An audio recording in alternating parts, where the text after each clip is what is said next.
big boobs. Anyway. I got tons of soul on my true collectible. Famous, so famous, #1 desirable. I do what I want, when I want, and how I want it. Leave you with the one in the air, that's how I roll. So royal, this is me, I'm so royal. So welcome to another episode of In the Middle. Yeah! We back! Okay, but how long though? Because we have been gone for a minute. Been gone for a minute, now we back. So I had to listen, so our executive producer was fired. Absolutely not. I have been On the leave of absence. some life updates. I have been doing a lot of traveling. Okay. Booked and busy, just Booked got and back busy and booked, tired and tired. Because you're famous. Well, it's not The giving. girl's gay. But what it is giving is the girl caught a little bit of coin here, there, and dirt. Okay. So I've been to DC, to Philadelphia, to Ohio, to Kansas, and You went to California too, didn't to you? North Carolina, and I will be going to LA When? soon. I won't say the. So it's not gonna be this month. It'll probably be next month. It'll probably be next month. I'm going to interview a friend of mine Okay. who is a celeb, and I won't say her name yet. I'm going to LA next month too. Oh, cute. We should plan it around each other. Let's do it. We can start our Yeah. OnlyFans there. I'll be here saving. Girl, I'm telling you. The only thing I'm doing on OnlyFans is slurping. I have not. I'm working on the peen taking. Girl, I got a penis. Girl. The last man who they thought was flirting with me on camera, they thought it was disrespectful. Oh. Remember, I don't think you saw that Dr. David was in. We were talking about. What were we talking about? Pose. We did a review on Pose together, and the girls thought, he drunk and drinking the camera. But we did a review together. Are we grown? Huh? Are we grown? Are we trying to stay on brand? Are we grown? This is my brand. Girl, you got. I don't see you having in your bio on Twitter like you have everything else. Girl, my bio says writer, the rest is still unwritten. Okay, Natasha motherfucking Bedingfield. That's on period. Alright. The intellectuals jumped out, We girl. love the Girl, hills. it's called Pop. The Other hills. girls can't relate. Okay, I know y'all don't really care about all of that. Right. I've not been doing too much. You all know I appreciate all the new subscribers who have been subscribing to the Kingeries channel. Yes. This is a part of the Kingeries brand. This is in the middle. This is something that me and Deshaun came up with together. And we have the lovely Tasia. Tasia's been on For the Culture Podcast. They do a lot of work on ground in Atlanta, Georgia. I've learned so much from them. No introduction even really needs. No, they should know. Yeah, They know. They do know. Yeah, it's not just because it's been so long, and I feel like this is like Yeah. rejuvenating type of situation. We appreciate y'all listening for the new subscribers and stuff. Because I gave 10,000 Kingeries brand. Come on, 10,000? 10.5. Some of the girls can't relate. They cannot relate. 10.5 in 30 days. We love engagement. Yes, we love Okay. engagement, and I appreciate it. Subscribe, absolutely. Listen, I'm proud of you. So we just got through watching the BET Hip Hop Awards that was in Atlanta, Georgia, where it was in Smyrna. Do I ever say that right? Is it Smyrna or Smyrna? It's not Smyrna. It's- What is Smyrna. Smyrna. I can't say it. Tomato, I guess. Potato. Look. Somebody says it like that. That's okay. But anyway, the BET Hip Hop Awards was there. Cash Doll gave us a singing cipher. Absolutely I'm so did. happy She's for the only her. one that mattered. Like, No, literally. Well, her and Iman. yes. Oh, okay. The big dick top. Big Dick Bottom. Oh my gosh. Tiana Taylor is the top. Let's be clear. But yeah. I'm so sorry, Tiana. We endorse. Sorry to this man. Sorry to this man. Girl. But we like Iman did cut up, but Cash Doll. Cash Doll really gave it. Cash Doll just came out of her contract. She had a real bad contract deal with her previous label, correct? Yes. So And she looked flawless. yeah, I'm just happy because she's going to be on the soundtrack for Charlie's Angels. Yes. I saw that. I'm happy that I'm actually not excited about the soundtrack. I'm not though, excited but go about ahead. the film. I'm excited about her getting recognition. That's Yeah, it. I say. I'm not excited about the movie or the soundtrack. They don't want to put. I'm glad to see Cash Doll. Absolutely. Even though I did not get a chance to see Cash Doll at the meet and greet. Yes. That's all, man. The ghetto. The ghetto. But yeah, we saw Lil Kim come back. She performed. You know, we love the pink hair as a part of. She had pink wig? Oh, she did have She a pink long absolutely wig. had the rose gold. It was Pink given wig. finger wave. But the Ponytail. red felt, but it was great. The color. So Lil Kim dropped her album 9. Yes. And this is the last time she dropped the album was 14 years ago. 14 years ago, 2005. Yeah. So she performed a couple of songs from her old classic. Then she performed the Big Found Booty. You. Is it what's the name of the song? Found You. I like it. It's a. I didn't like it at first. Miss New Booty. Miss New Booty. So it's supposed to be like a part 1 and a part 2. The album, yes. Okay. Hopefully, part 2 is better than part 1 because part 1. That one was underwhelming. Why we didn't like it? We did not. I was very upset. I don't know why the fuck Kim is. Ooh, y'all know as soon as the hands come out. She is annoying. Glasses. It annoys me because you don't are. just keep their glasses up. You don't understand. I'll be waiting for You it. gotta remember. You gotta really remember, like. You gotta see. But for real. But she's annoying to me because you blew up as this hip hop phenomenon because of your specific style of rap that was very New York, was very authentic to her. Yep. Now sis trying to give a track Atlanta type vibe. Sis, you're not from here, and Atlanta has perfected the sound that you cannot perfect because it's not your sound. We don't want to hear no auto tune. My favorite tracks on the song were "Pray for Me," the intro, and that was my favorite because it was very hip hop, and it made you feel like the rest of the album would be this very authentically hip hop album. And then you go to track 2 and it's almost some "in my bag, get my bag back." What the fuck are you, girl? But honestly, I'm gonna be honest. Once I heard "Found You," I already knew that was coming. I didn't, because "Found You" is like, it was very reminiscent of "Get Up 10" or of not Daydreams and Nightmares. Dreams and Nightmares? Hold on, wait a minute.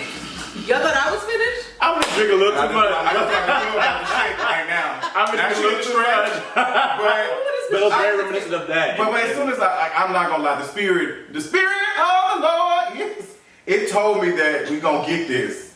I don't care, and I don't listen to music like that. No. They don't you drag me. Y'all know I don't like listen to soundtracks and scores. That's what I do. That's just me. But I felt, I said, yeah, Lil Kim about to serve us that. But I did ask a couple of people how they felt. Now I will say this: the rollout for it was good. Oh, it came out at 12 o'clock. She performed at the Hip Hop Awards. The performance at the Hip Hop Awards I don't think was the best, but that's a whole nother conversation. I love her cover art. It was sick. I loved it. Yeah. No, her rollout was absolutely. The rollout was very professional from a brand perspective. How the engagement on social media, even though the bar-ups did carry, they did carry. Team, we got to pay attention to that because some folks do be clout chasing. So you have to kind of you have to make sure that you're putting on the right folks. And we're gonna get into clout chasing later. Now, what I am going to say though, there's a whole nother conversation. It is. It's BlackCatfish. Anyways, what I am going to say about Kim is that, because a lot of the girls were asking, well, why are you not dragging her as hard as you drag blah blah blah blah. Okay, that's what I said. Kim is Queen She's Mother. a legend. I'm not dragging her because she's done what the fuck she needed to do. This is her fifth studio album. It is filthy, but it's her 5th studio album. And it's the first one she's done in 14 years, and for her to have really remained relevant in different ways, not through Billboard and stuff like that, but to have remained relevant as a cultural icon and be able to release an album that went number 2 as soon as it was released on iTunes. It was number 2 Now, on what? It's big. Number 2 on iTunes. But also Yes. on that note, like That's a big thing because that means somebody is streaming. A lot of the old girls are not being able to release albums and get streams like that. that's true, but also we have really been in a music drought here for the last, to me, few weeks. That's I feel true. like to get That's true. Everybody's been releasing music within the But last I feel week. like 2019 was very much a top heavy year. Like we got the hardest hitting albums of this year between June and July. And we got some good stuff in August. New stuff came out in June, July. No, I'm not June and July, excuse me, January and July. Okay. So from like the top half of the year to like the midsummer. Then August tried to come back with some vengeance. September was pretty meh. And here we are. You got Hot Girl October. Summer in August, didn't it? Yeah, but that wasn't like an album. It was And a also, That'd be what? funny. yeah, and that You was did like Hot Girl Summer? and not at all. I didn't. I It thought it was was awful. cute. They could have kept that in the archives. Yeah, Okay. we didn't need a song to go with the hashtag. that Especially when it was already- at the beginning of fall. But the thing about it too, to get back to Lil Kim, child, yes, because the weather was transitioning. I do feel like we give our legends like a little bit of grace when it comes Absolutely. to like. I don't. Well, I do You should. because I think about it. Like the music industry is totally different. We've seen resurgences from Lil Kim and DMX and a lot of like hard Missy Elliott. Missy Elliott, the Wu-Tang Clan. Like if they were out and popping in the '90s, Like, we're gonna eat it up for nostalgia, but also like they have to figure out how to navigate an industry that is very stream heavy. Right. Like, it used to be back in the day, like, you're gonna go pick up a Kim album to know that you got a Lil Kim album or whoever else might be out at that time. But the way streaming works, like, you don't need a perfect body of work. We love a top to bottom good album. We love a Ari Lennox, Shea Butter Baby. We love a project like that. But you see her with a legend, like, she's already got a bag. She just needs to remain relevant. She just needs to be out there. Give us a couple songs that the girls will keep clicking. And she already has several classic albums. See, I'm always learning stuff. I respect that.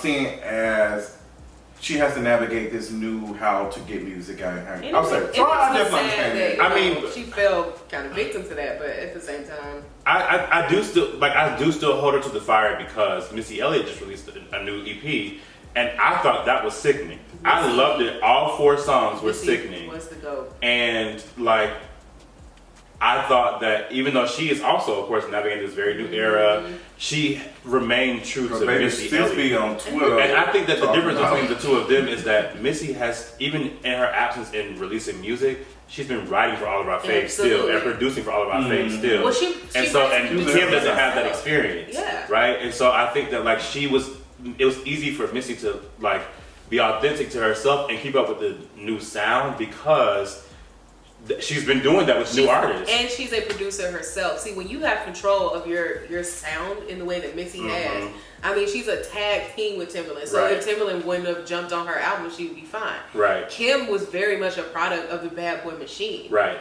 And so that machine, the Hit Boy, they created a very, like, authentic sound that was inherent to that. And if you was going through Bad Boy, what you was gonna get. Right. Now, you fast forward, 14 years later, since she dropped the project, if she don't have that behind her, she's at the best of the industry. So who's sending you tracks?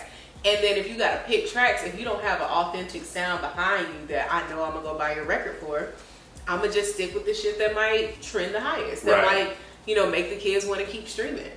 But that's true. And I am curious to see what the next week, what the week sales will be like and what the streams will be like. Because if this is what the kids want to hear, sorry to them kids.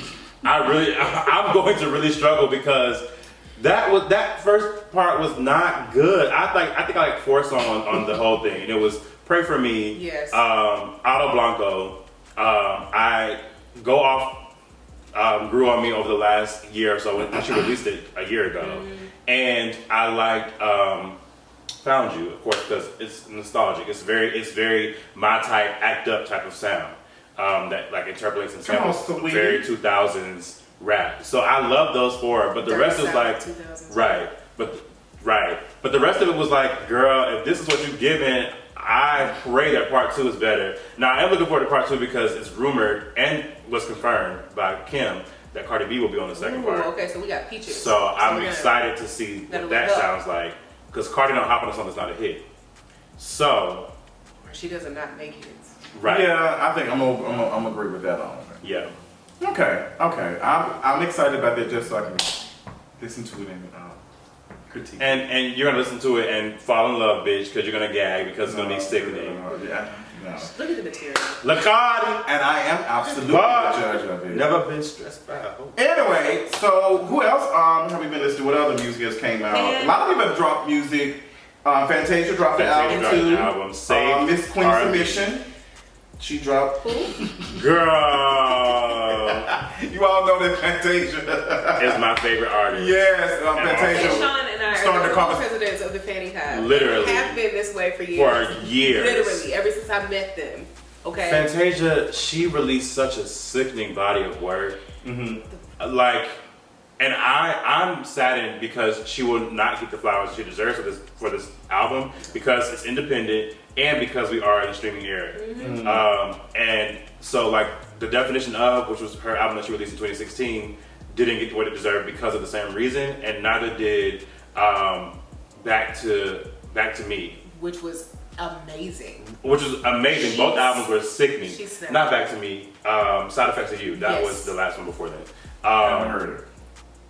No disrespect, I'm just saying. I'm saying a lot of folks haven't, and the most that they heard from that album would have been Lose to Win because she performed it on American Idol.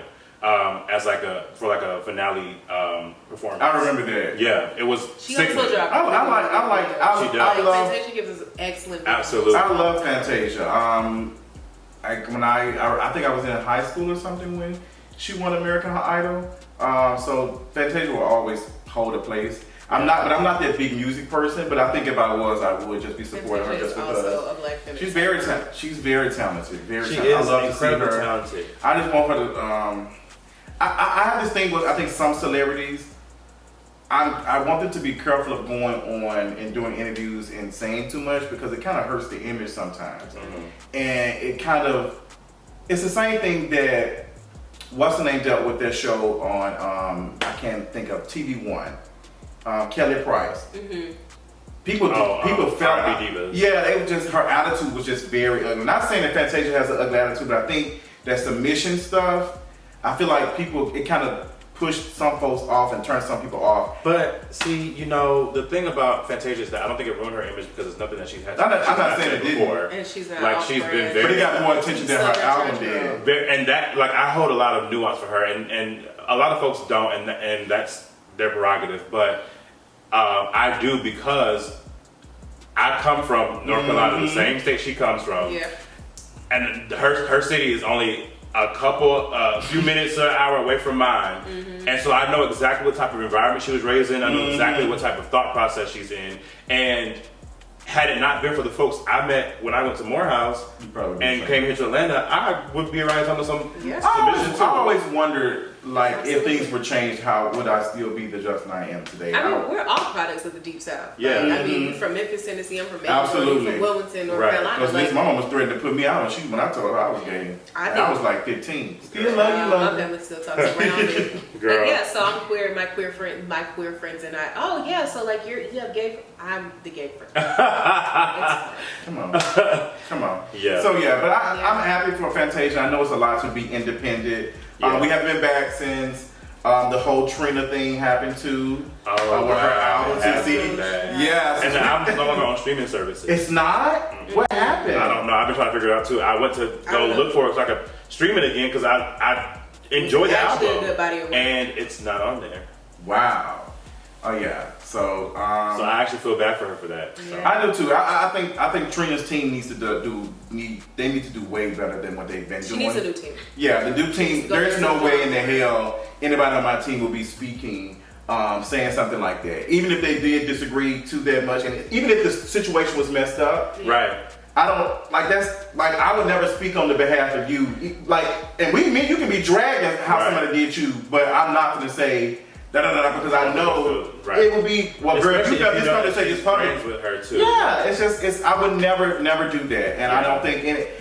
And what makes me think is that it's probably not even a team that she's paying. It's probably a team that is just helping her. Yeah, because sometimes people treat you differently when they are not being paid versus they doing something to kind of help. Understandably, but also that just means that you've become way too familiar with your team. They've become way too familiar with you, and you can't do that. And I think that was the issue with. Or that is the issue with a lot of these big artists, is that they get super familiar or they start hiring their family or whatever it might be. And listen, I love family and you need that, but at the end of the day, like it's business first. And if the person's not able to do business, let them the fuck go. Because there's no reason why her manager should or her A&R person going on Instagram doing that. There's no reason why Bobby Lights should be on Instagram dragging people for shit. No. Like, you actually can't even get your shit to be sold at all. Girl, you too busy twerking in front of you trying to get Lil Nas X attention, bitch. Like, he looking at you like, girl. There's no reason why that should be happening. So it's like, I feel bad for her because Trina is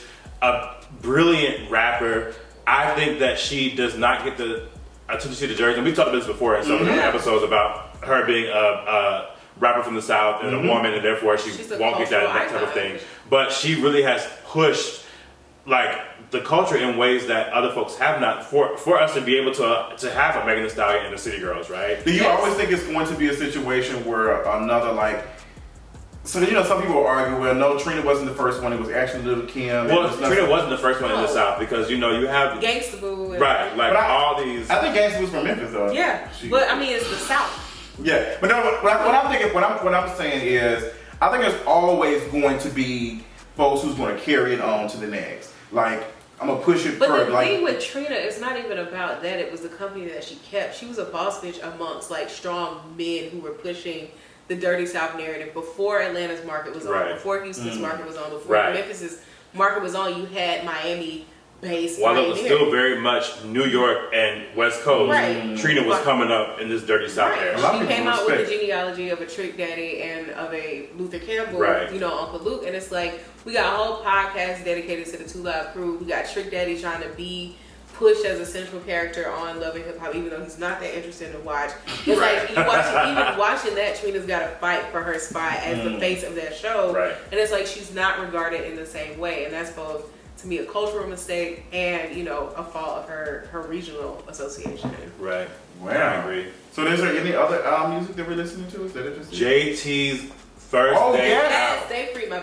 Yes, they freed her, and that shit fucking rolled. I love that shit. It was exactly what I didn't know. You love the song? Absolutely. Yes. There was some mixed reviews on it. There were. They said she was fighting the beat. I don't think that she was. Rapper City Girl is. I think she was just talking. I appreciate how she showed love to Young Miami. Like that meant a lot, because there was a lot of rumors that were saying that JT was a little bit irritated how Young Miami was doing some things, and I was like, I don't necessarily believe that, because Young Miami has a lot on her That girl is pregnant. Like, it was a lot. She has held the fuck down. Yeah, she did. And I appreciate the story that she was telling, even though I think she was like, the beat was like, she probably fighting out, but she had a lot to say. Yeah, she did. She had a lot to say, so I thought it was. And I don't know that she was fighting the beat. I think people have this very weird, like, first of all, people are not studied in hip hop. That's number one. Let's talk about that. And so people are making all these like comments on what people are and are not doing on a beat, when the reality is that how people from the West Coast are going to rap on a beat sounds very different from how somebody from New York will rap on a beat versus how somebody from Florida will rap on a beat. Absolutely. She wasn't off beat. She wasn't fighting the beat. She was rapping in a particular style that is unique to Florida specifically. Not even just the South, but Florida specifically. South and it sounded Florida. great, right? Yeah. It sounded wonderful to me. She did a great job. I mean, and she told a story. It was very hip hop, but that's also very West Coast. Cadence from the West Coast. It's just like the Migos like speed rap. Like it just is what it is, and that's become an Atlanta sound. Right. Okay. Yeah. So I loved it. She had a lot to say. It was very authentically hip hop. Like it was very much like, because hip hop was always about storytelling, about like getting that shit off your chest. Getting it off your chest. Like you've been going through a lot. Write this shit out and do it. And she did that. It was amazing. So that's best first day out since Gucci's. We are totally here for JT and her music. Tell us what y'all thought about JT's music. What y'all think about Lil Kim's album. I'm Fantasia's very album. interested in hearing people. Listen to Fantasia's album. Please, if nothing else, listen to Fantasia's album. Like just, is it? Can you stream it? Yeah. Absolutely. So we're doing that, and we'll be right back. Woo! I sure am, because they don't deserve to, apparently. Well, I don't think they have a voice. So the girls have voiceless. The girls have been shook after EmoBlackThot. AKA Isaiah Hickland. And they were Mad Black Thought too. Mad Black Thought and Oracle, if I'm not mistaken. Those are all the same names. monikers, but we don't know whether or not there was an actual Nicole or if it was given to Isaiah Hickland. So I've talked about this in my King Reese video. If you've not seen that, they're gonna give you a real rundown of what happened before we give our commentary on it. So EmoBlackThot built this massive following on Twitter and got a lot of celebrities from your Ariana Grande, Zendaya, all these artists and stuff, and all these celebrities and stuff were enjoying the content they were putting out, like the tweets and stuff. Megan Thee Stallion. Yeah, Lil Nas X. Yeah. And come to find out, him and Lil Nas X are cool.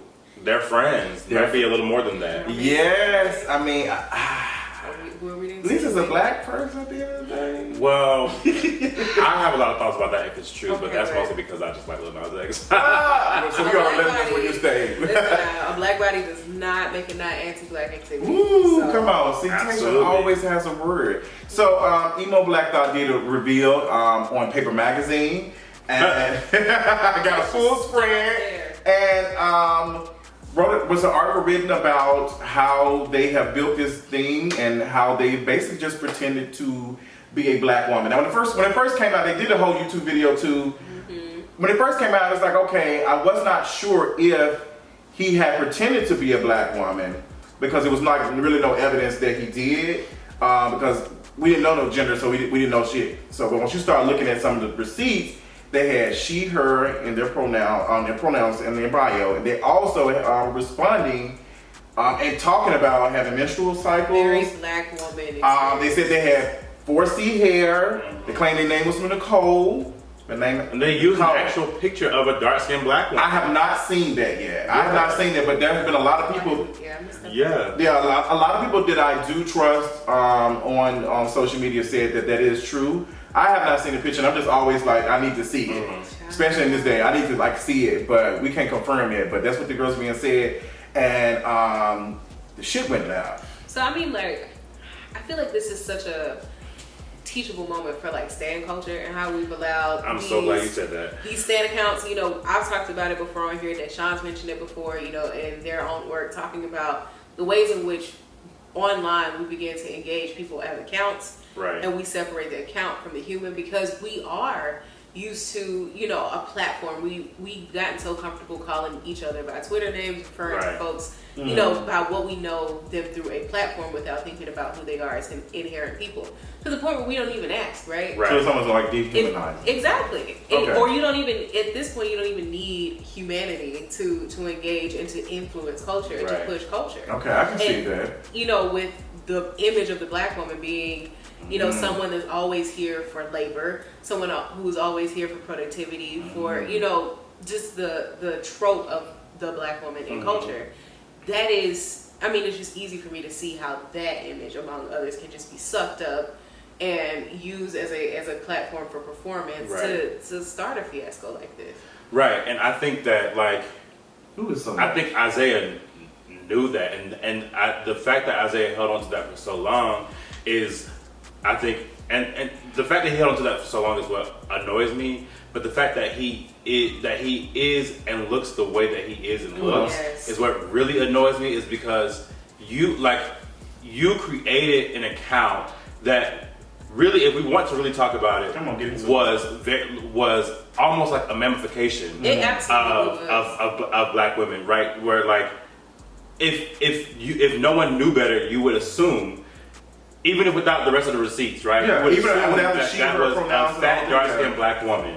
Because adding to the trope that you're mentioning, what's more specific is that fat black women are always the ones who are doing the nurturing. Absolutely. Right? And so like you create this account where people are right, where people are engaging you and they're bringing their very personal things to you and you're holding that, right? That is the activity of a fat black woman. And then you are this person who is light-skinned, cis, gym body, a college graduate, right? Like you are the exact opposite of everything that people trusted about that account. You are very desirable, right? And you could have weaponized it to have the same level of. And then to lie and say that, you know, you and they had a decent amount of followers on their own personal account. Yep, they didn't at first. They gained all those followers immediately after they posted.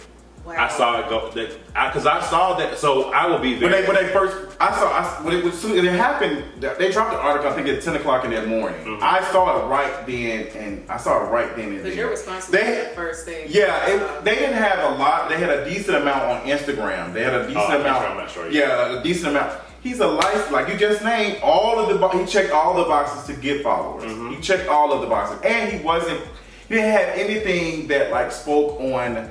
Like too much of blackness, like or even that, like he just didn't. He had a lot of lie on the day that he dropped that he was EmoBlackThot. And I think I'm very disappointed in Paper Magazine because I'm not seeing Paper Magazine come out. There are a lot of. What do we expect from Paper Magazine? Period. And I know so many people that do the same thing as that person did. Who are always retweeting folks who are raising money for trans women, for black women, all of that. So what makes this, even for a Paper Magazine to say, okay, you did all that and not challenge if that shit was right, was very disappointing. Yeah. Like that lets me know y'all don't have any black folks, any black women over there, because a black woman said, hell the fuck no, we not doing that shit. Yeah.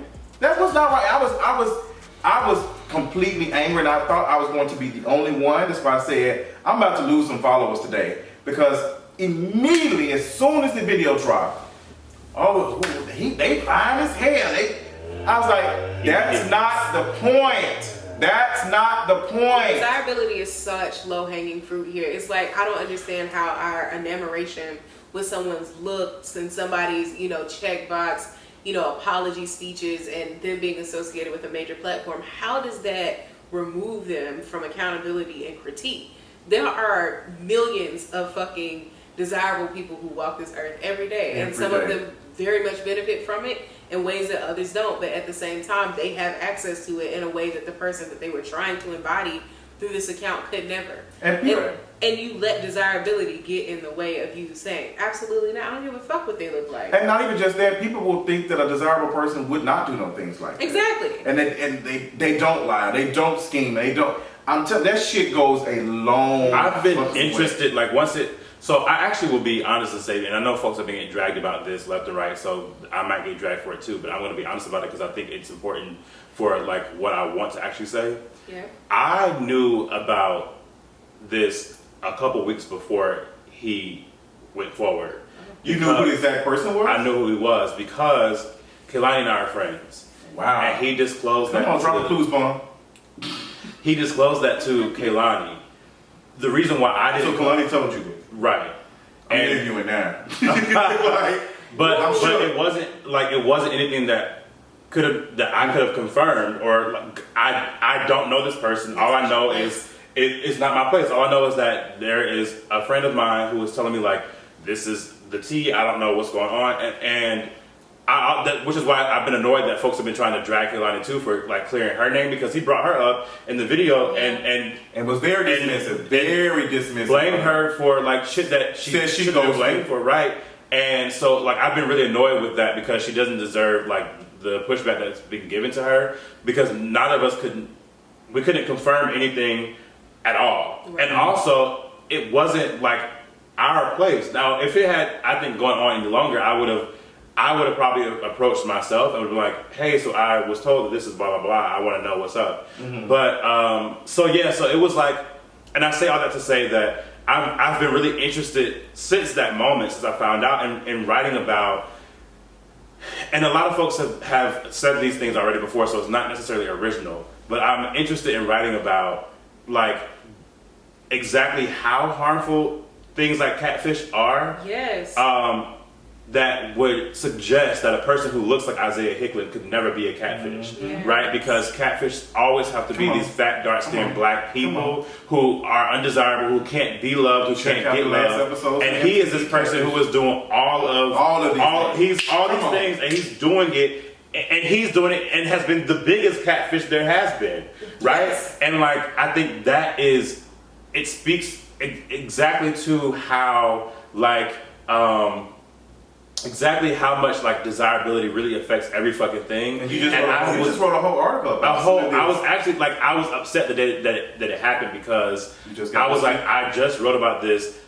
Y'all niggas clearly don't read my shit. Mm-hmm. I was dropping like quotes from my article that I had just written on the timeline. People saying, "Oh my God, where's that from?" I just wrote it and published it too. It's my pinned tweet. Like, and it's because it's desirability working again. Quite literally, it's not. Who wants to read from this fat, dark-skinned black person talking about fatness again? Oh my God, blah blah blah. But then when it shows up, here it is, and now you have no way to reference it, because all you see is a fine person who has been deceitful and dishonest the entire time. And I'm telling you, a lot of people didn't even see no issue with it until some of us started talking about it, because immediately, as soon as I saw it, I said, girl, this is disgusting. But to stop it a little bit, I do want to, I did watch the video.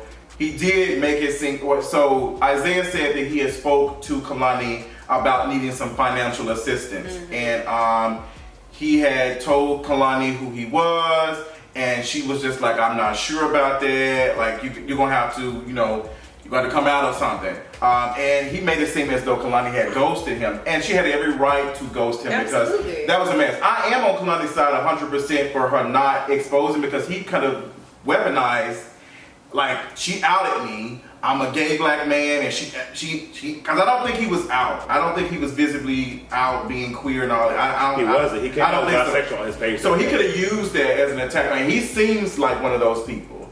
He's very conniving. Let me tell you, I'm glad that we are here talking about desirability, because we can even go and look at some of the shows and the movies we saw, all the villains are always the same. Like they're very ugly, like they fat, they're dark, disabled. And that's how we imagine that's programming. And you think that you're not being like we watch Sesame Street and Wishbone and Arthur, like that's programming we learning. Do you think this other shit ain't like programming and teaching that shit too? Is. It is, and that's how it works because the people could not recognize. People had so much trouble. Like I just don't see it. Had that been somebody looked like me, they would have ate my ass up. And they would have. They would have ate my ass up. Absolutely. And I probably can relate more to a fat, dark-skinned black woman with 4C hair. Right. Yeah. Than this motherfucker would. Right. It was a very nasty like revelation because it kept getting worse. It just kept getting like so many more receipts kept coming out, and I have friends who like followed them long enough ago to have seen the pictures. Come on, give me to like it. to have seen the pictures of like the dark-skinned black girl. And like my friends told me before, because there was a while ago, EmoBlackThot was being accused of being a white gay. Yeah. And a lot of black women came forward and said, no, we've seen the pictures. They've been in our group chats before. We've seen the pictures. This is Nicole. It's a black woman. I've seen the pictures. And so for him to have lived through that moment and still not say nothing, where you see all these black women are taking up for you for a person that you are not, only to not come out on fucking Paper Magazine because you need some fucking money. Bitch, you're a college graduate and you work in tech.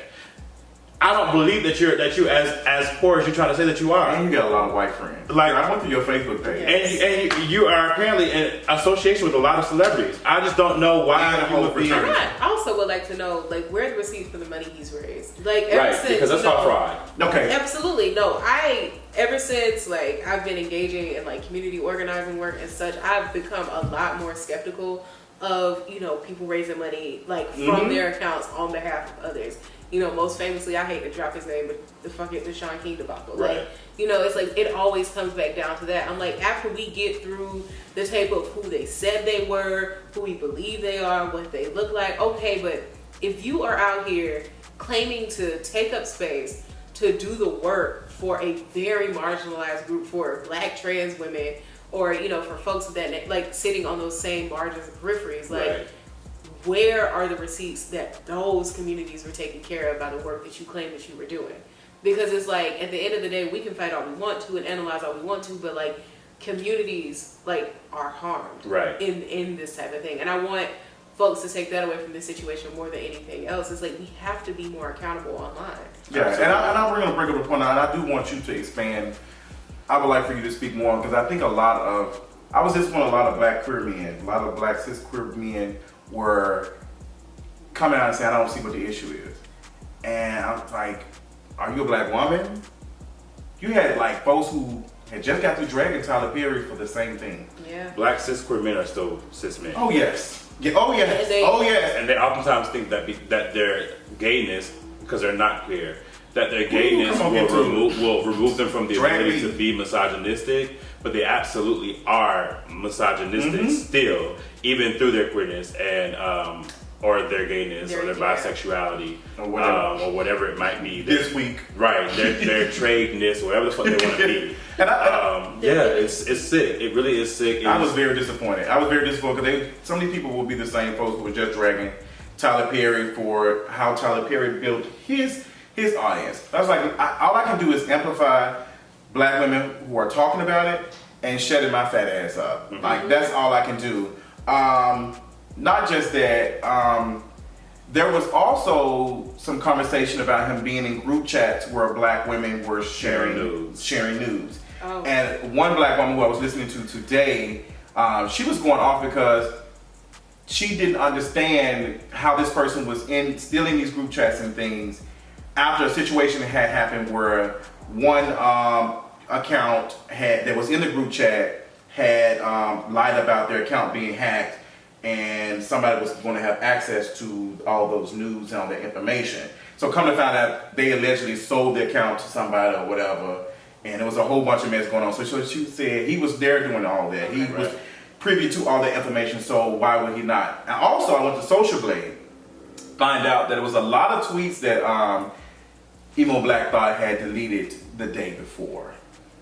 And they unfollowed a lot of people the day before the announcement too. I love Social Blade. It's very, very shady. Sometimes it's not accurate, but it kind of gives you some information on like what is going on with the account. And you saw a lot of like, it was in red for a lot of tweets that were being deleted. It shows you like tweets who have been tweeted. What are they about?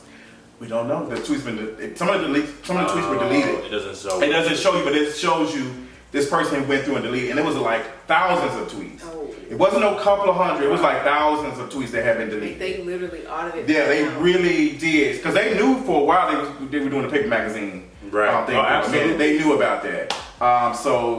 And they also said in the interview that they knew that people were going to go through their accounts and look through their tweets. Yeah. But people had screenshots. Right. People had screenshots. Because those shit never die. They don't. People always have it. Like, especially, like, the thing that kills me is, like, you are arguably the queen, or king, I guess, of Stan Twitter. Yeah. You know how Stans have entire archives of screenshots of people that they don't like or that they might like, to make sure that if they ever need it, it's gonna be there. I ain't gonna lie, sometimes I do screenshots and stuff. Girl, I'm screaming. But what kills me about this really is like, I do. We gotta keep listening. I have to. I really have to. I don't have the space. Yeah, but that's not your lane either. It's not. I do it for like in case I need to post it on kingareach.com or I need to do a video expanded on it, because I don't like to go to the shade room and the shade room had the ugly ass logo in it. Right. No, I mean that is necessary, I think, but like Stans just do it out of spite. They do. I want to go back to your point about the weaponizing of the accounts. And about exactly, because I think what you said is so like important, because people, it is a thing where like accounts now are moving culture versus people, right? Versus humans. But the reality is that what is really driving culture and what's driving Stan culture in particular is specific to the mannerisms and attitudes of black gay men and black women. And so a lot of times when we'll see stands of these black artists, it really is some white ass person sitting behind the damn screen. Like I've seen like a couple of K-pop or something else. I've seen like what they would call like face reveals on Stan Twitter, and of like Nicki Minaj stands or Cardi B stands or like Ariana Grande stands or whatever, and people who like all their gifts are black, they're doing all the talk down the screen, right? That looks black, but they're revealed they're white people. Yeah, I know. And it's sick because it's like there's no way for you to know. But this is also what's driving the culture, and so it really could be so many emo black. Who's benefiting off of it? Right, none of us. None of the black women are employed, or maybe a few. None of them. I mean, is Willie Leaks selling more dresses out of her shop because we keep using her gifs? I mean, I just want to know. It's sick. It really is. And I think there needs to be more written stuff and more videos and more conversations about this digital blackface, because I think it is a real thing, and I need folks to know that shit is not going away, it is evolving, and we have to catch it. And digital blackface is so prevalent because actual blackface is prevalent. Yeah, right. We see it every day. We see white and other non-black individuals online, non-black, non-brown individuals online every single day, putting on 2 dark shades of foundation. Come on. You should not be a white person. Blackfishing? I don't get it. Igor fishing. No. You get on a dating app these days and you be swiping. Sometimes you really have to ask yourself, like, is she? They might say they spicy. I mean, we went to Afropunk Atlanta today and saw a few colonizers just walking around in black aesthetics. There were so many white people with braids and weaves and dreads. They said they go there to mate. They say they go there to mate. I was disgusted. It was awful. It makes you feel so uneasy. It's like we don't even have cultural safe spaces that we curate on our own, because once shit takes off as a cultural like machine, or like this backseat on a culture work, like we can't even feel safe in that space because you want to co-opt it. I'm like, you pillage and plundered the entire world. You have the entire world under the control of your hegemony. Like, let us have our margins in peace. No, Right. absolutely not. I don't. A white man came up to me today and touched me after my speech. Touch you where? I think that what you had to say was, I was like, Yet again. Okay. I didn't ask you to should touch have me. You should have said, cut the cameras. Somebody's ass. Dead ass. Dead ass. No, dead ass. That's it. So, final thoughts on EmoBlackThot. I really hope, I'm going to say my piece, I really hope that it is, because they released an apology, and I'm not reading it here. I saw it was no type of apology, which is hilarious because they drag celebrities for no type of apology. Yeah, they do. But I would not be surprised if they still end up benefiting from it, because they could just disappear for 2 or 3 months.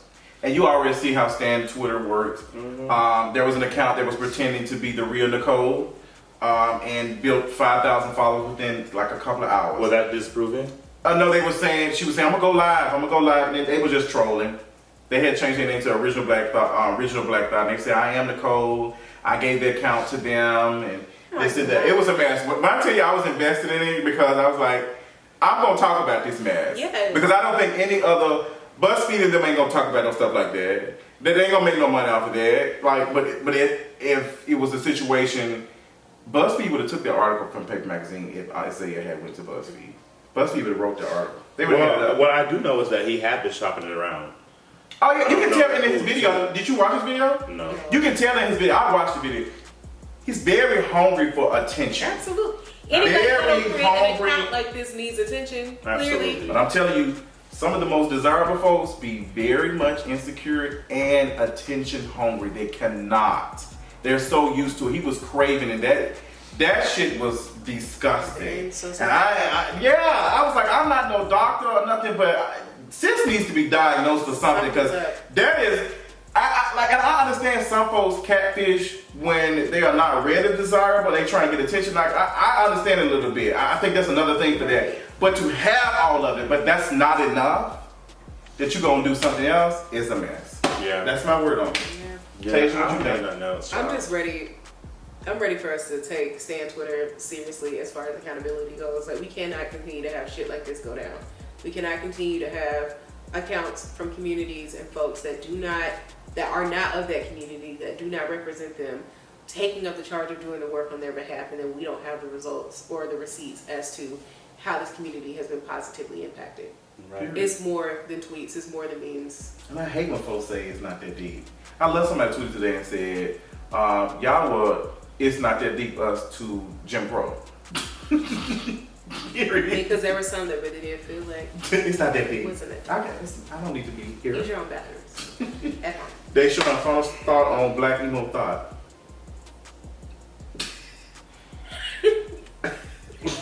Girl, delete the motherfucking account. I enjoyed your thread. I will say. Thank you. And I will say I kind of felt guilty about it getting so much traction afterwards because I'm not a black woman.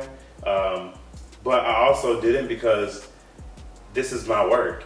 And like this is what I study, and this is what I've been writing on. This is who I am.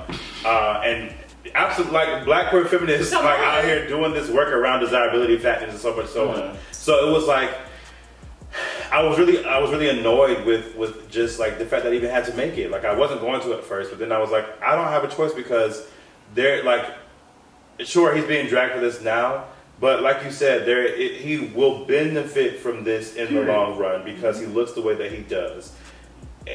There's no other. That is going to be the reality. That is the reality. There will always be options for him. And people didn't understand why I used in the thread. I said it's the Drake effect. And people didn't know why I said what I said. But I said that because Drake is also a cis, light-skinned, gym-bodied man, right? Nice guy. And that is called benevolent sexism. Come on. It's called benevolent sexism. And what that allows for is for people who look like them to be able to offer themselves as this nice guy, this soft guy, this person with feelings, only to be sexist and to abuse women. And that's precisely what Isaiah Hicklin has done. And so I use that in that precise way because it's parallel to Drake and what he does and what he has done for his entire career. People were confused about why I said that, but I'm like, if you know who Drake is, if you know what benevolent sexism is, you know exactly why I use what I use. Watch the Nice for What video and listen to the song. Look at the material. You can be the judge of it. Look at the material. You should be going home anyway. You can be the judge of it. As slaves, we Do we forgive our masters for their violence and their colonial brutality? Absolutely It not. depends on who we are. We're slaves. We're all slaves. But some of us think that we can appease the masters by giving them hugs in court. Also offering them Bible scriptures for moral support after they've been sentenced to 10 years in prison for murdering a black man in his apartment because a white woman thought it was, who was a cop, Come on. a pig, thought it was wrong. What the hell happened with Amber Guyger in court? Rest in peace. It was a lot going on. From the Mr. bailiff touching her hair to the judge getting off black representation. Like, I used to be one of those folks who say, you know, if we get black judges, black police officers, black sheriffs, we gonna be good. But that's what you call reform. See, I'm interested in tearing the system down. Right. And those who are complicit with it have to go with it. That Including shit Judge. absolutely. That's not my representation.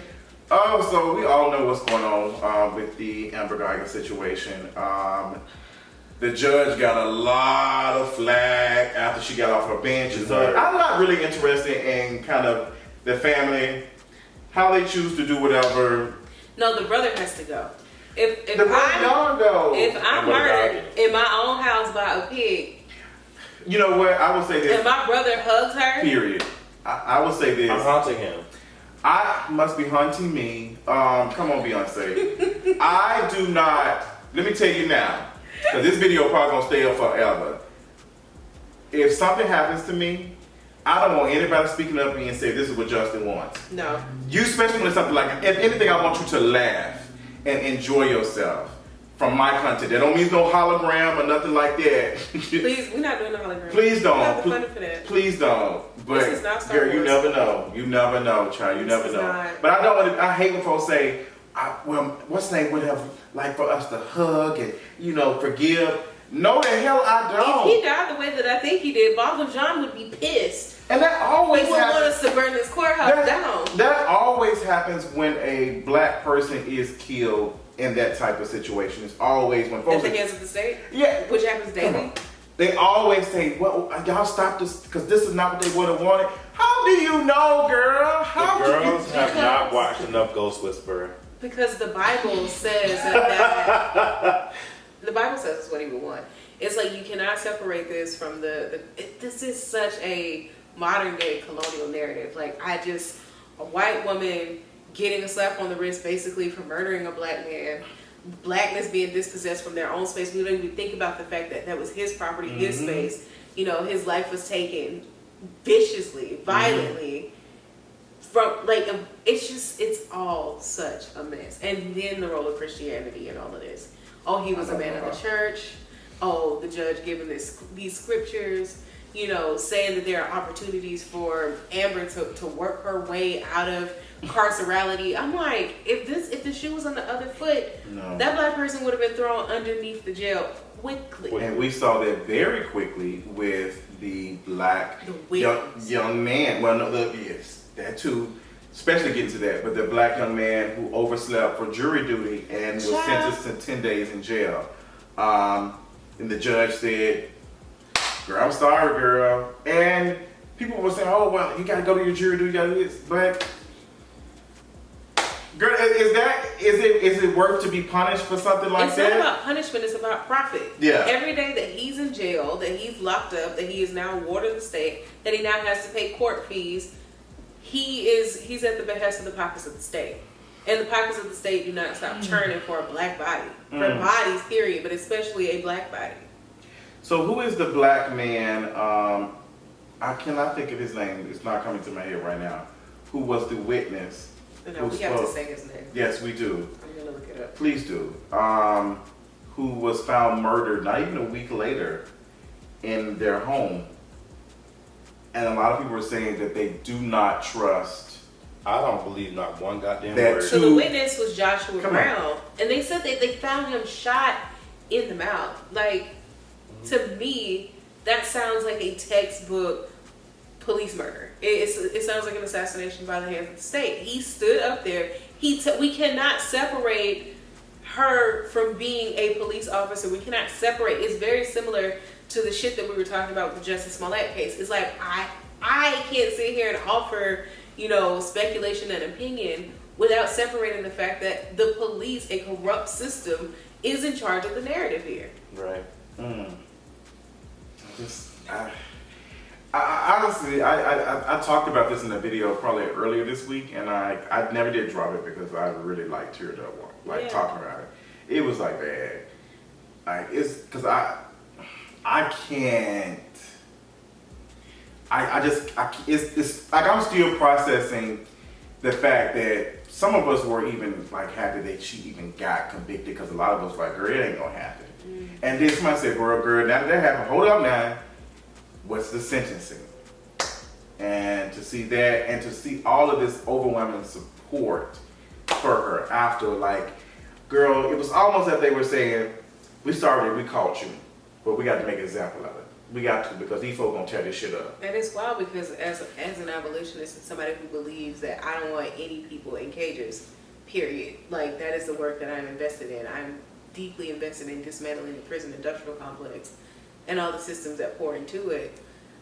It makes you wonder. It's like, yes, on one hand, like, we only know to think about her punishment being measured in years incarcerated, right? Mm-hmm. But it's like, we're going to shift the system and imagine other ways, other means of punishment, other means of, you know, handling a situation like this.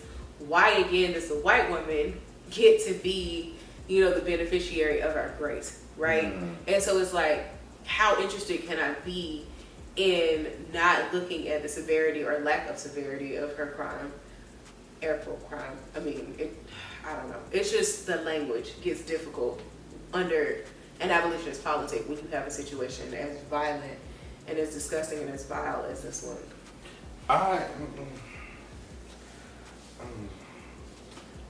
You know what I think? I would like to know. I would like to hear it. Somebody lied to her several times and told her that she was fly, hot, and sexy and beautiful, and she's nothing like that. She's nothing of the sort. I'm not going to take that. You know, I knew it was going to be this that came out of your mouth. I'm not going to do I just can't give any, I really can't give anything serious to her because, The level of like, to any of them, to Amber especially though, because, like, girl, the way that she ran into his arms like a goddamn colonized version of Pocahontas, like, to John. Like, girl, what the fuck is wrong with you? Like, she ran to his arms like the Disney version of Pocahontas did for John. And it was sickening because it's like, bitch. So who's the raccoon, the judge? Absolutely. Absolutely. And actually, like, people always talk about, like. Dead. I cannot. I'm dead, y'all. What the hell? Dead. I'm back alive. I'm back alive, bitch. Girl, but what's really sickening is that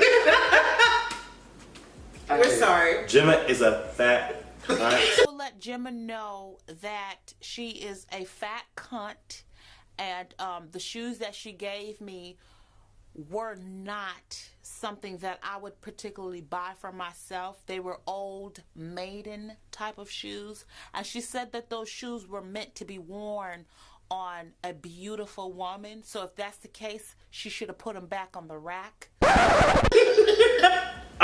What really does it for me though is that a lot of folks, you know, they root for, like, oh, we need more black representation, we need more black judges, black lawyers, black whatever. But in this case, a black judge is probably the worst thing that could have happened, because we are socialized to always feel grace for white people and whiteness because of white supremacy, that it might have been a better chance of her being locked up longer if there was a white judge. Yeah. Who doesn't have grace for her bullshit? Right.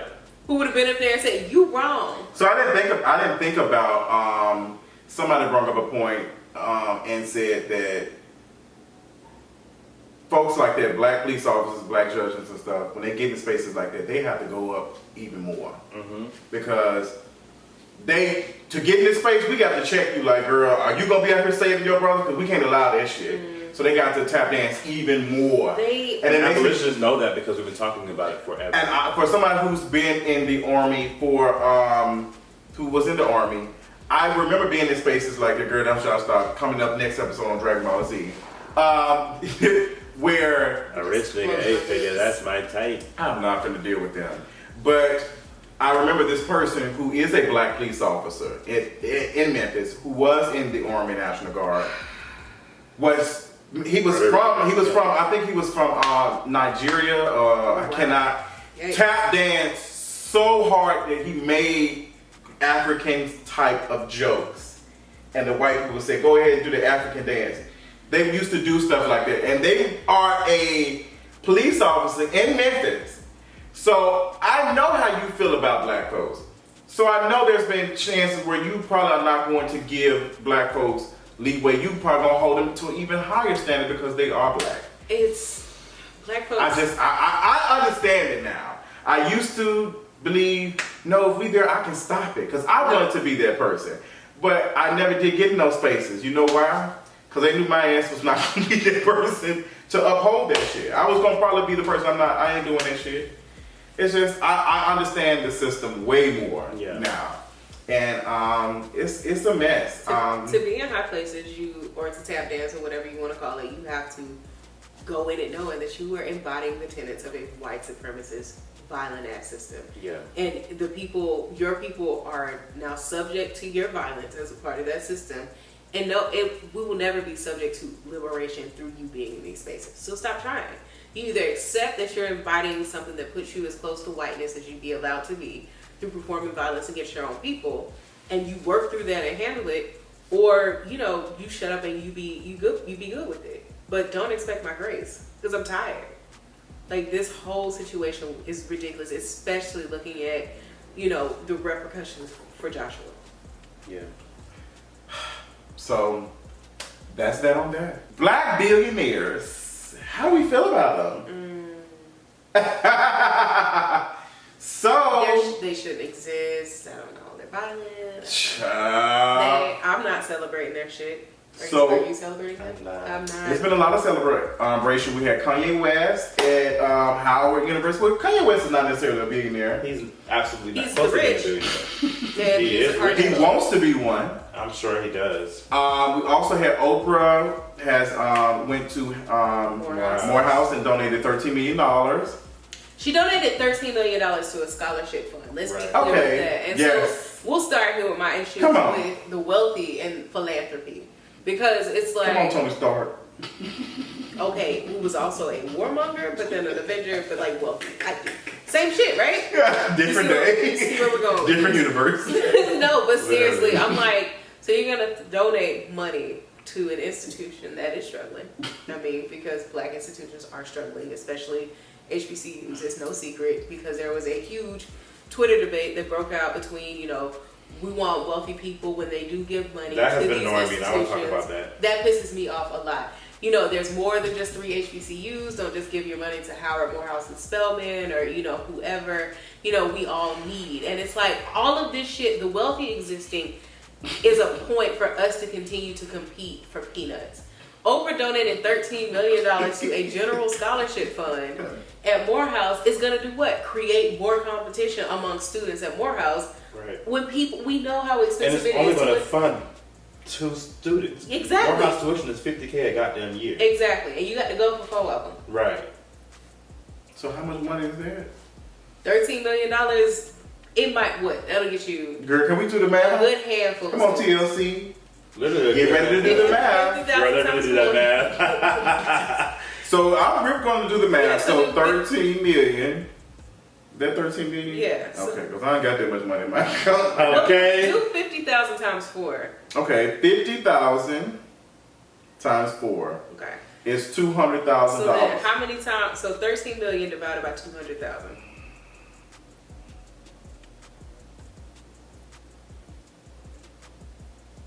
$65. That's not even a class, ain't it? Absolutely not. Morehouse has, now they have about 3,000 students. Per semester? In total.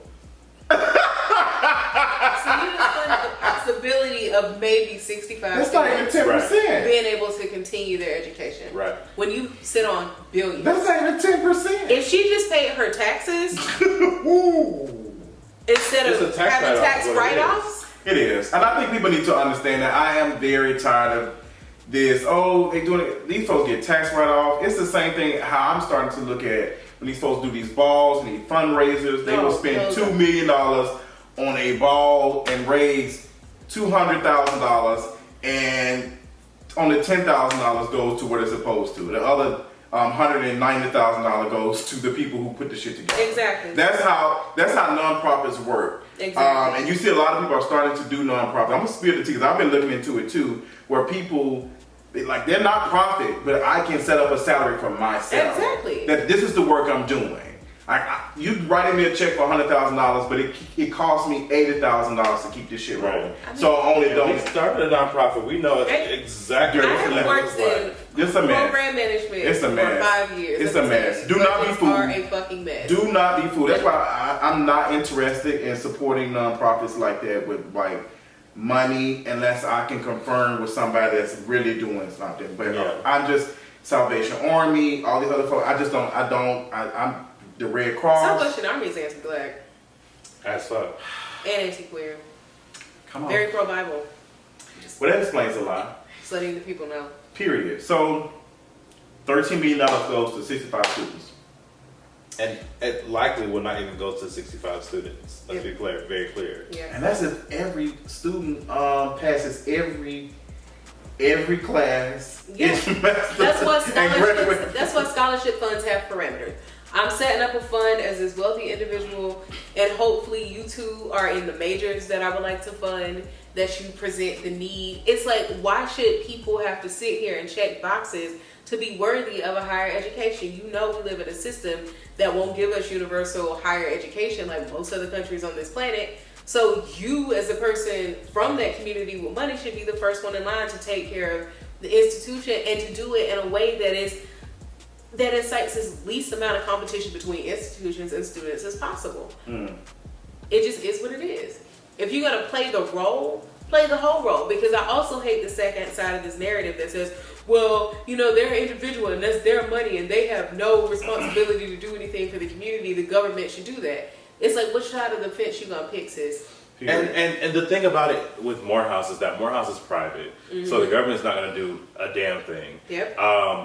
And so, I always get annoyed with, and this is really my entry to the conversation because I said it before, and again, fuck Oprah, fuck Tyler Perry, fuck Lee Daniels, fuck all them bitches. So I really don't have nothing to say about them. But what I do have a thing to say is that people think that prestige always translates to monetary value, and it does not. Morehouse is struggling just as bad as a PVAMU or as a fucking Texas State University, right? Or Texas Southern University.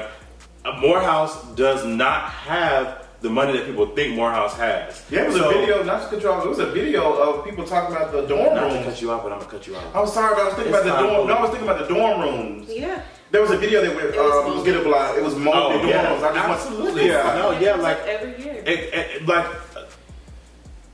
Girl, I went to Morehouse, and when I first got there for NSO, I lived in what we call the quads. So I lived in one of the 4 buildings that are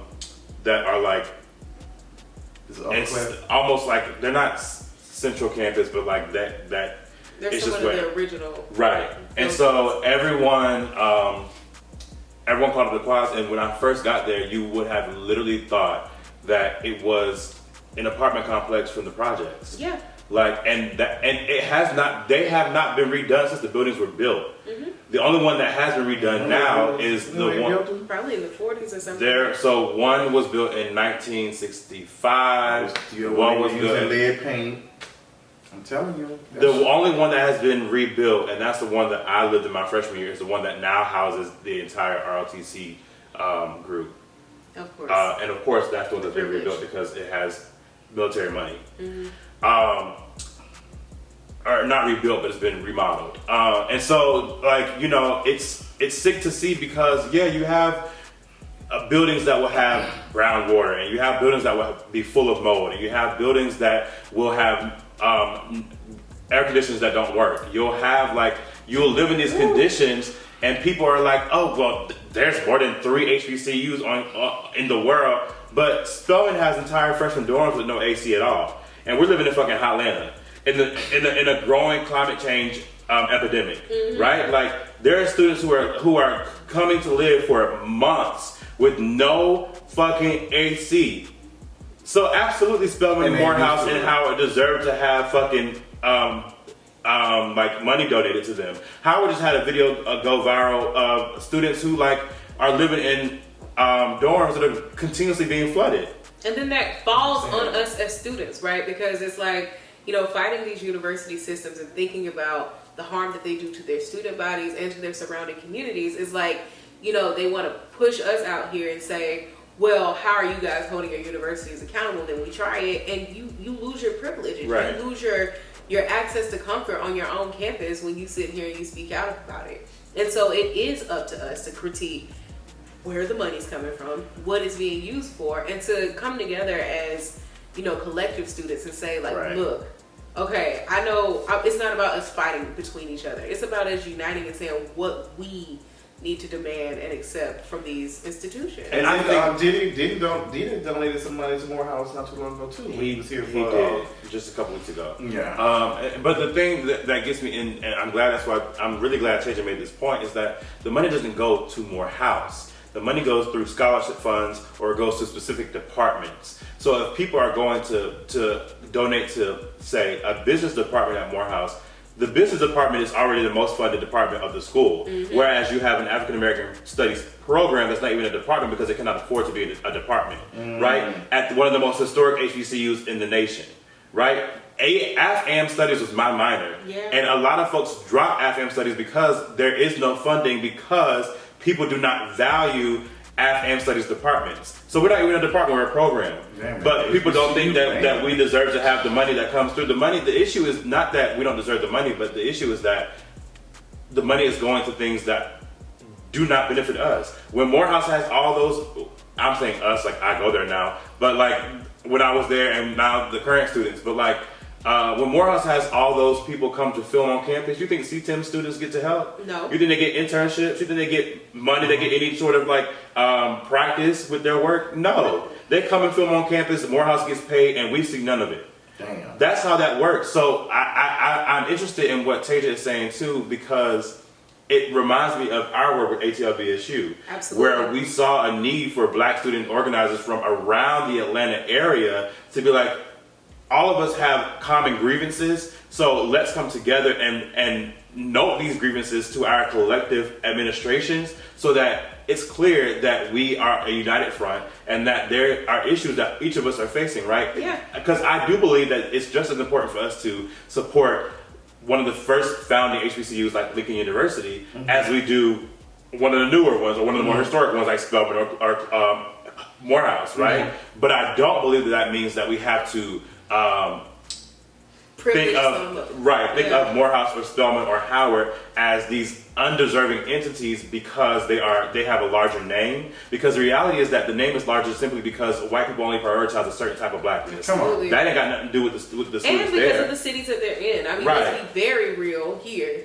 Atlanta and Washington, D.C. having these now mythic sort of monikers as black meccas, as chocolate cities that are now being whitewashed, that are now being at the behest of the very millionaires and billionaires that we started this conversation critiquing. Come on. You know, having those institutions there is just one more butt ticket in the bucket of why this city is palatable. If I had $1 for every time that I read Atlanta and the AUC in the same fucking sentence, not as a way to celebrate the schools and to keep them as institutions and to keep them up, to show that, look, our city takes care of our shit, is to say, like, also that's there. So, like, Atlanta is now more profitable. Right. You know, it's black institutions in Atlanta, black culture in Atlanta, even narratives of that black struggle in Atlanta get soaked up into this overarching narrative about why this city should be something that's profitable. Right. And then we welcome millionaires and billionaires with open arms and say, you know what, you develop this and you develop that, and then we'll celebrate this because it's no longer on the city's hands. Therefore, the city's not accountable.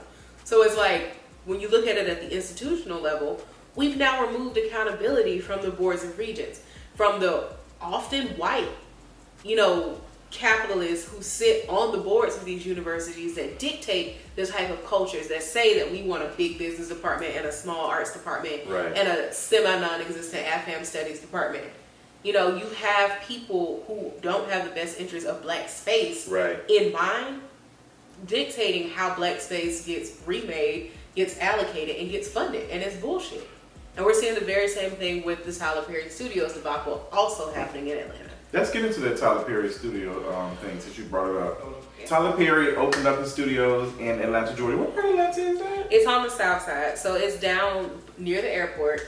It's in a part of the community known as Lakewood, right before you get to East Point, right between like West End and East Point, College Park, the Tri-Cities area. It's it's a black ass area. Like if you think of music artists from Atlanta, the LaFace Records crew, Outkast, all of them come from this part of town. Before we hop into this conversation, I want to let you all know that Tasia has been doing this work when it comes to this conversation for a while. You go to school for this, if I'm not Yes, so I'm a graduate student in urban studies. Absolutely. So yeah, I definitely look at development and its impact on black communities and the role that black institutions and black faces play in this sort of harmful, not for the community style of development. Yeah. So you had a couple of tweets that went off. And what's funny is that this is not your first time critiquing Tyler Perry Studios. We've talked about it in a previous In the Middle episode, and you talked about it a couple of times on For the Culture podcast. But recently you had shared some thoughts after the Black Excellence the Black Excellence Week happened with Tyler Perry. Opened up studios and everybody was there and everybody was just Beyonce came to our town. People were crying and oh my gosh, this is the first black person to own a studio. It was not. And it was just like, I really did not talk. I didn't talk about it because I already knew where. I don't think the culture is necessarily there yet for that conversation. I don't care if we're not there yet. I am, and so I'm going to continue. But I did want to make sure that I told you all that I was going to wait till we got here to talk about it, because Tasia speaks on this because Tasia knows what the fuck they are talking about. Yeah. Because we've been having this conversation about it. Yeah, and for me, like the tweet, if you read it, so my tweet says, this is dystopic, right? Mm-hmm. And so when you think about dystopia, you think about, near future or future-oriented fictions that say, like we now live in this world where it's like, cataclysmic. And Hunger Games, not Virgin. Exactly. Mm-hmm. But to me, just dystopia is always the space or the groups that embody the actual critique of the utopia. So we think of Atlanta as this poppin' city. It's this black mecca. Black people can come here, have money, riches that we can't have access to anywhere else. When the truth is, that's only a very few, and it has been that way since air quote emancipation from slavery. Right. It just is what it is. I'm like, you would have no Martin Luther King Jr. and the civil rights movement if that group of black folks wouldn't have been fighting for the folks on the ground that are oppressed. Mm-hmm. Like, if everybody was Tyler Perry and out here carving up movie studios and creating sweet almonds, we wouldn't have fucking riots. And so I'm like, so my tweet saying that Forgive me. A black multimillionaire this shit is funny being able to come into a city, work out a deal, not with the current mayor Keisha, but the mayor that preceded her, Kasim, sold him 330 acres of land that used to be a semi-public land because it was military land, right? And so it was a military fort. So when that was no longer in use, the city was like, look, we got all this land, what can we do for it? We took a small percentage and donated it to homelessness and homeless services, which you have to because there's a federal law that says you have to do that in military land. They sold the rest of the 300 plus acres to Tyler Perry for only $30 million because the city was that interested in getting it off of its hands.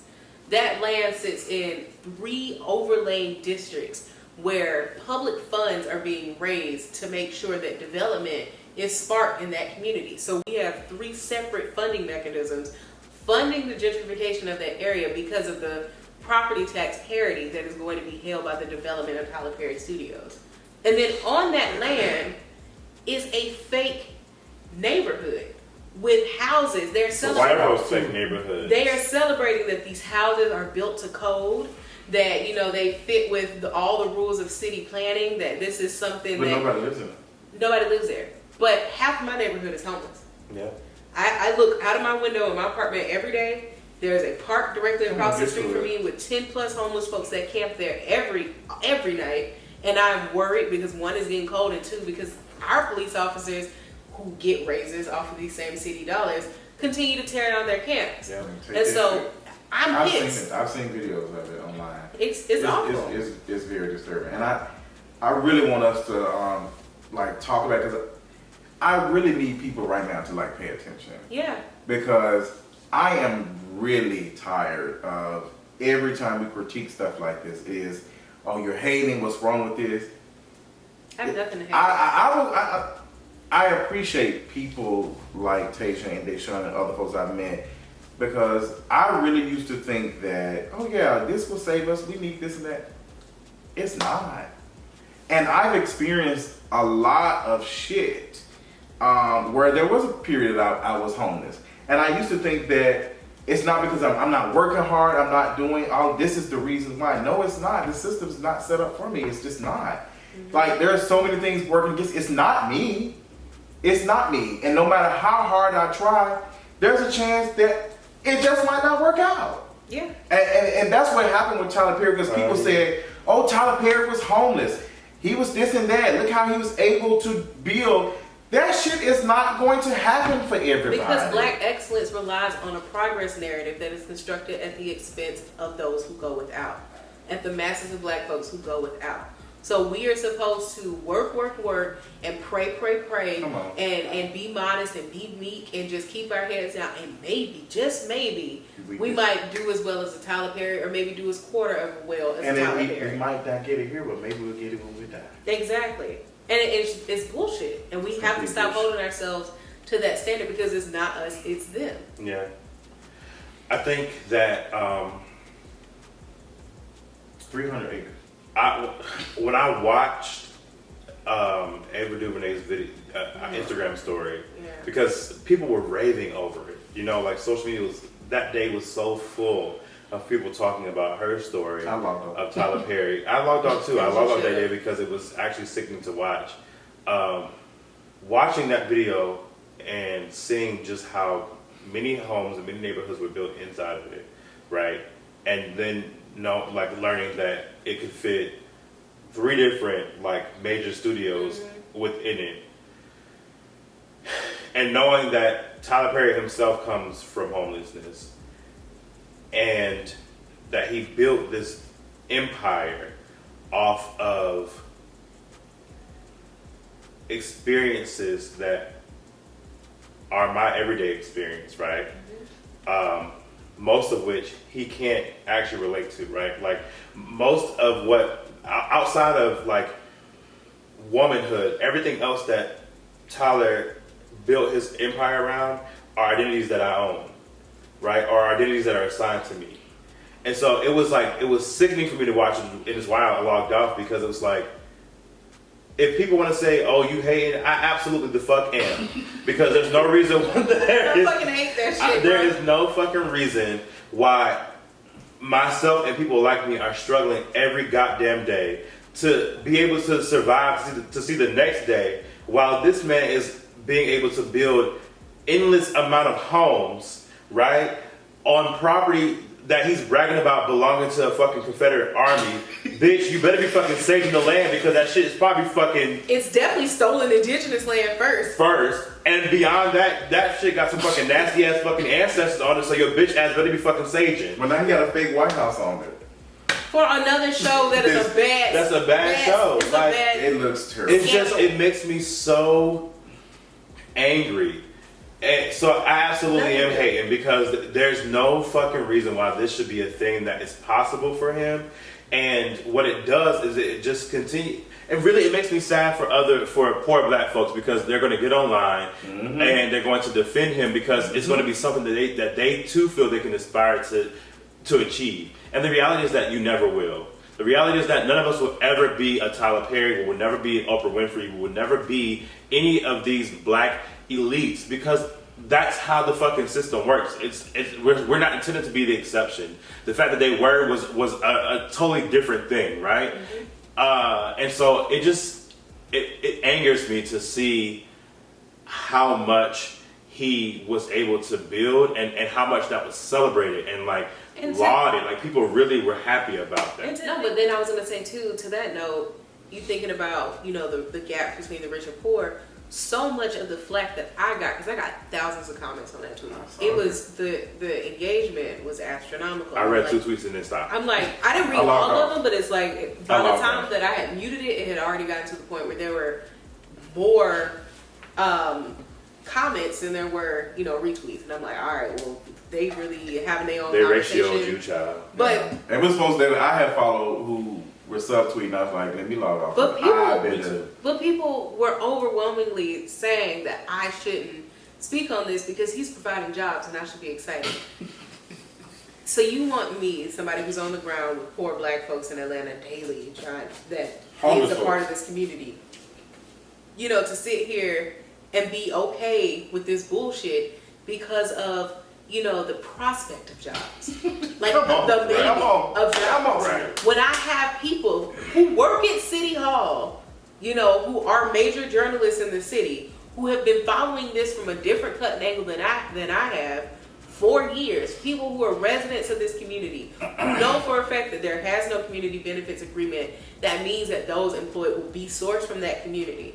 There is nothing in writing that says it has to provide job skills training programs that will allow black folks from that community to participate in the multi-billion-dollar film industry that is colonizing parts of Atlanta. Like you were saying, they shoot at Morehouse, we don't ever see it. Right. It's a check goes somewhere. Exactly, that's happening all over town. Right. Business owners are shutting down or losing customers because of the film industry. Right.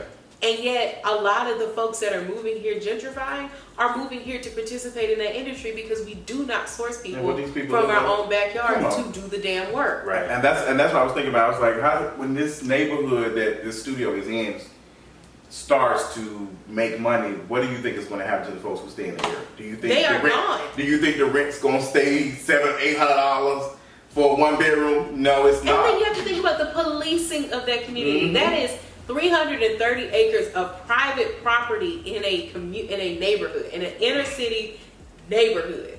Okay, this is not off in the country. This is basically East Point. Like the airport is a stone's throw away from it. Right. They had to redo a fucking sign at a highway exit for this shit because it's so big. Right. So what do you say to the people that were arguing? Say, what's it like?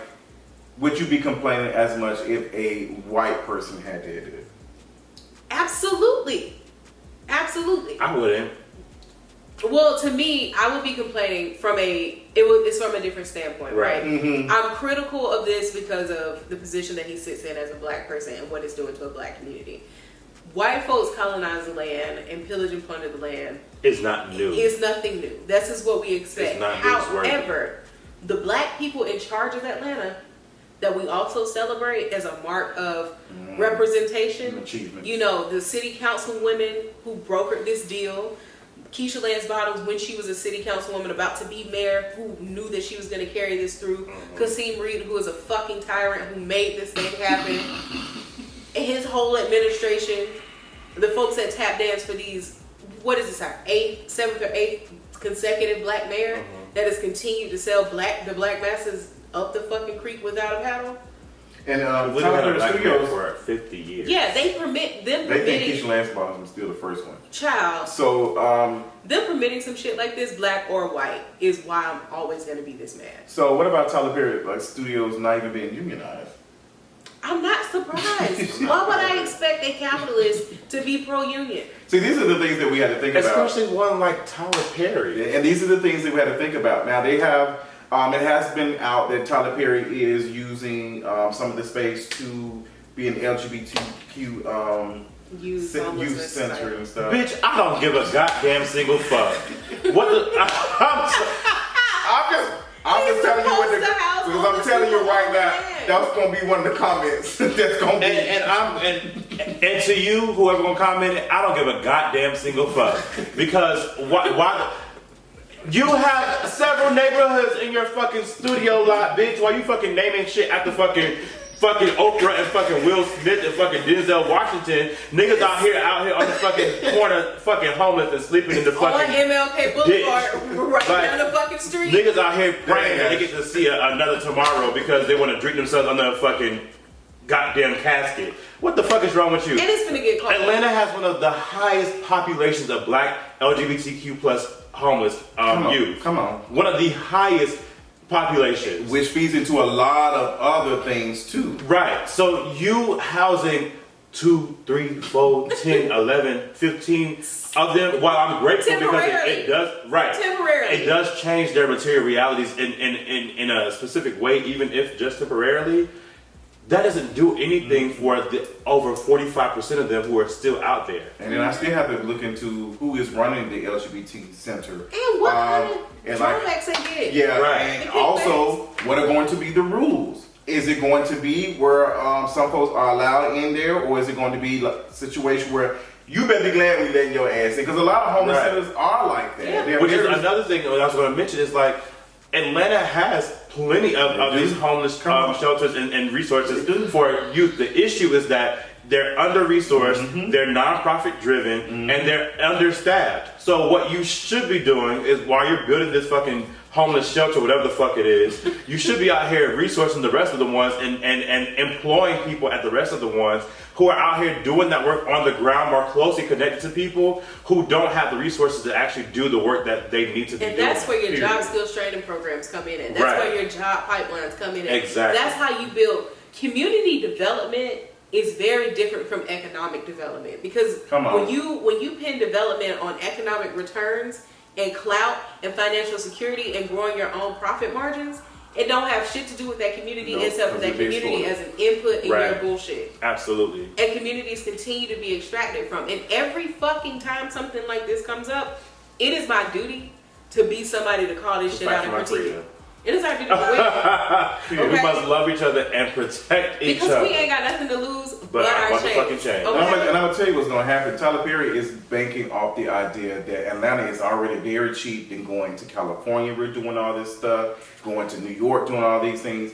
Black Panther was filmed there. Everything's filmed there. That's what I'm saying. So Marvel is making these companies are making a lot of money, and they are for profits. So it's going to be cheaper for them to come to Atlanta to do these things. And the state gives them tax breaks. Yeah. You know, and it's manifested themselves in film area gentrification. Tyler Perry Studios is not the first film compound to make use of underused space in Atlanta and it be exclusively for, you know, movie studios and sound stages that anchor very expensive apartments and super high-end shops and very and gated communities and shit like that is happening all over the metro area as people who the working poor, the middle class, and hell even the upper middle class continue to deal with a lack of resources. Most, shockingly or jarringly, the fucking uptick in the rent and the property taxes. Yeah, because it's going to be a situation where folks are going to be renting out apartments and all these type of things to do Airbnbs. Folks who have money are going to invest. Already happening. That's what's going to happen. People who have money are going to, because black folks are not going to be giving these dollars to be able to invest, reinvest and stuff. It's going to be folks who already have money who are going to capitalize off of this shit. Because now they can get it cheap.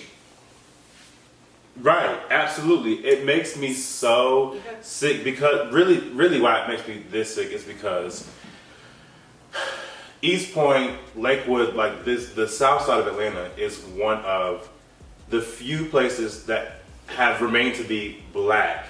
Mm-hmm. Even while Atlanta has been, I don't want to go back to East Point. Live, on the south side. Absolutely, and because when I first moved here, I lived in East Atlanta, which is obviously not the South Side. Mm. I loved it, and now that is being gentrified very heavily. The West Side is done, and so you have the South Side, and folks were hurting onto that, right? Yes. And now the fact that this is not being the gentrification process is not going to start with these liberal white folks moving in and putting Black Lives Matter things on their lawn. It's going to be giving us more breweries. It's going to be coming from a fucking black man who didn't have the decency enough to think about the people who he probably once saw while he was homeless on the streets.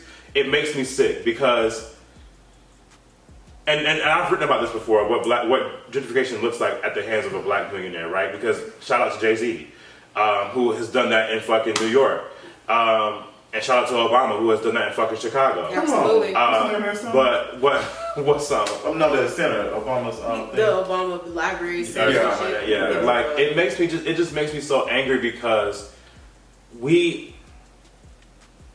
especially in Atlanta, Atlanta has such a special place in my heart because of the work that we've done here, and the people I've met here through that work. Mm-hmm. Folks have done everything to try to keep their homes, to try to be employed, to try to be able to live day to day. And the fact that these black folks don't give a good goddamn about us enough to care enough to not aid in that gentrification process makes me sick. The fact that Kasim Reed and fucking Keisha Lance Bottoms have been willing to be a part of that process just so they can hold an inkling of power, so that they can say that Atlanta is this black space that is black, that is run by black people, but is going to be eventually having a majority white population. It makes me sick. Like, we want so desperately to be a fucking black Hollywood that what's going to happen is that it's going to be another white ass Hollywood that won't have the long streak that we've had of black mayors will cease. Our black fucking leadership council will fucking cease. Because it's happening. Like, it's happening already. They had already passed white representation. Right. And it's spreading. And they don't, every time I go to one of the meetings, them men look at us like, y'all not my people, so I don't give a goddamn. Yeah. They don't care. Banging the gavel on you when you up there trying to humanize your friend who's been murdered by the fucking police. You know, it's just they don't give a shit. They tell you, be civically involved, be civically engaged, go vote, go vote. I fucking voted. Do you know how many mayoral forums I've gone to? Right. Fucking coordinated. Right. Fucking campaigns I worked on, had to speak at, weigh in on. When the Atlanta was in the middle of its election season, they gave us Keisha and this current slate of individuals. That shit consumed our fucking lives, right, as people dedicated to this movement, because we had just come off the Trump-Hillary shit. Everybody's foot was on the gas pedal saying, oh, like, Atlanta can't be at the behest of the Trump machine, and we need to keep Atlanta black, we need to keep Atlanta liberal.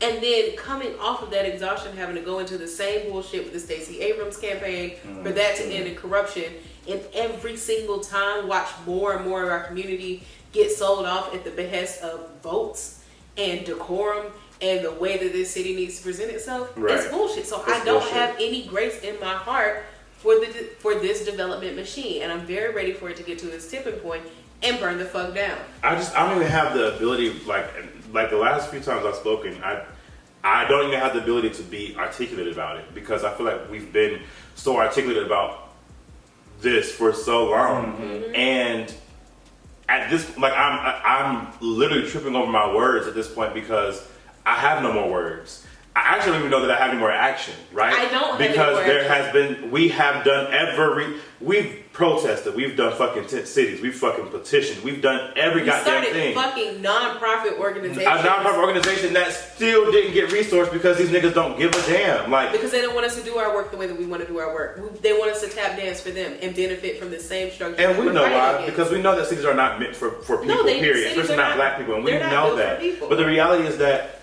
our people are here and not being taken care of, not being resourced, not being housed, not being employed, not given a proper education.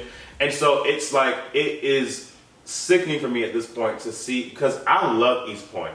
Like, I really love East Point, and I love the West End, and I love living in East Atlanta. Like, if I could go back over to Thomasville Heights, like right behind Thomasville Heights where all like the elder black folks are at right now, I absolutely would. It was one of the best neighborhoods I ever lived in. I loved it. That shit won't be there in the next 10 years. Not as we know it. Not as we know it. Like, the fact I was able to ride through a neighborhood, like, before. So, in case you haven't been over there before, there's Thomasville Heights, there's a daycare, and then there's like a school, like right across from each other. So kids are getting right out of school, going right over to the little daycare, then they're going right home. Their apartment complex is right behind it. It's a beautiful thing to see. But then right down the street is the U.S. Penitentiary. Literal prison. Like, if their kids are leaving and driving past that every goddamn day. So and literal fucking slave houses. I mean slave master houses. Like it's sick to see, right? But then you drive right behind these apartment complexes and you have the most beautiful fucking neighborhood of elder black folks who have been there for 10, 20, 30, 40, 50 years just living with each other. And they have such a beautiful like connection to one another. It's a beautiful community. And to know that that will not be there as we know it in the next few years, the next couple decades, is sickening to see because we have the black leadership, we have the black folks who are moneyed, right? We have all the things that people say you need to have a free city or a liberated city, right? Yep. We have all those things, and yet we're still, in many ways, experiencing a more rapid or worse gentrification process than any other city. Because they're at the behest of capitalism and white supremacy. And I wrote about that in 2017 when black bodies become the agents of white supremacy. Ooh. Yep, exactly.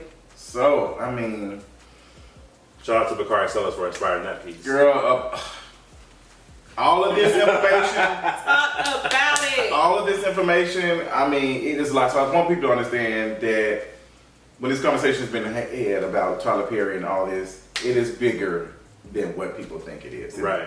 And folks are hating. I like that you said that because I do hate how people try to use the hating thing. I sure am hating, bitch. I'm poor. Listen, and you have every right to feel upset and mad about this shit, and there's nothing wrong with it. Salon said the best. You got a lot to be mad about. Period. With that being said, thank you all so much for this episode of In the Middle. We enjoyed this conversation, and until next week, we'll see y'all later. Peace. Bye.